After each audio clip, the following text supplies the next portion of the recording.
Residents with minor traffic charges and convictions on their records have a new program to help them. Those who need assistance getting their driving privileges restored can now contact the city-funded Durham Expunction and Restoration Program.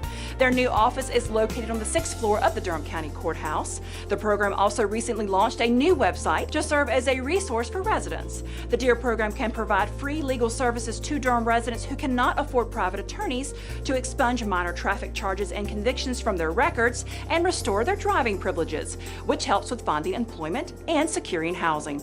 The office will have walk-in hours Monday through Friday from 9:30 a.m. until 3 p.m. The website, which is available in English and Spanish, allows residents to determine if they are eligible for the free help.